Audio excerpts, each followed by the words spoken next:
Right ఇక update చూస్తున్నాం. నిర్మల్ జిల్లా ఖానాపూర్ పట్టణంలోని అంబేద్కర్ నగర్ కు చెందిన ముగ్గురుపై గుర్తు తెలియని వ్యక్తి గొడ్డలితో దాడి చేశాడు. ఈ దాడిలో అక్కడికక్కడే అలేఖ్య అనే యువతి మృతి చెందగా షెట్పల్లి జేయు రియలన్స్ కు తీవ్ర గాయాలయ్యాయి. వారిని చికిత్స నిమిత్తం ఆసుపత్రికి తరలించారు. అయితే అలేఖ్య, జేయు, రియాజ్ ఖానాపూర్ మార్కెట్ కు వచ్చి సామాను కొనుగోలు చేసి ఇంటికి వెళ్తున్నారు.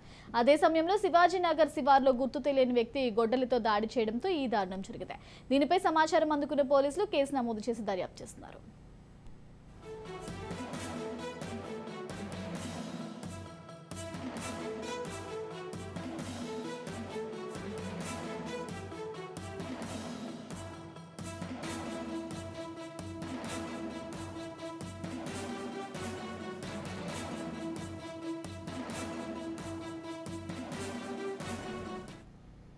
నిర్మల్ జిల్లా ఖానాపూర్ పట్టణంలోని అంబేద్కర్ నగర్ కు చెందిన ముగ్గురుపై గుర్తు తెలియని వ్యక్తి గొడ్డలితో దాడి చేశాడు. ఈ దాడిలో అక్కడికక్కడే అలేఖ్య అనే యువతి మృతి చెందగా షెట్పల్లి జేయు, రియాన్స్ లను తీవ్ర గాయాలయ్యాయి. వారిని చికిత్స నిమిత్తం ఆసుపత్రికి తరలించారు. అయితే అలేఖ్య, జేయు, రియాజ్ ఖానాపూర్ మార్కెట్ కు వచ్చి సామాను కొనుగోలు చేసి ఇంటికి వెళ్తున్నారు.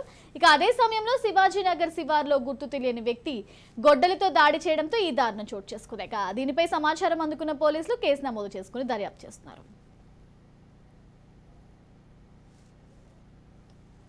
ఓవరాల్ గా ఈ ఘటనకు సంబంధించి మరింత సమాచారం మా ప్రతినిధి శ్రీనివాస్ అందిస్తారు. శ్రీనివాస్, వచ్చి నిర్మల్ జిల్లాలో మరో ప్రేమ దారుణం చేపడ్డాడు. ఖానాపూర్ పట్టణంలోని శివాజీనగర్ లో నది రోడ్డుపైన ప్రియురాలి గొడ్డలతో నలిపి చంపారు. మృతురాలు అలేఖ్య టైలరింగ్ పోయి వస్తున్న సమయంలో కాచి గొడ్డలతో దాడి చేయడంతో మృతురాలు అక్కడికక్కడే మృతి చెందింది. దాడి చేసే సమయంలో మరో ఇద్దరు ఉన్నారు. వారు అడ్డుకోబడితో వారిపైన కూడా దాడి చేయడంతో వాళ్ళు తీవ్ర గాయాలైనవి. వారిని ఆసుపత్రికి తరలించారు. వారికి ఎలాంటి ప్రాణ ప్రయత్నం లేదు. కాకపోతే దాడి చేసిన నిందితులు వెంటనే పరారైంది. పోలీసులు కేసు నమోదు చేసుకుని విచారణ చేపట్టగా నిందితులు శ్రీకాంత్ గా గుర్తించారు. అయితే గత సంవత్సరం నుండి పెళ్లి చేసుకోమని నిందితుడు అడగగా ఆమె పెళ్లికి నిరాకరించేస్తూ ఈ ఘాతుకానికి పాల్పడినట్లు మనకు ప్రాథమిక సమాచారం ఉంటుంది.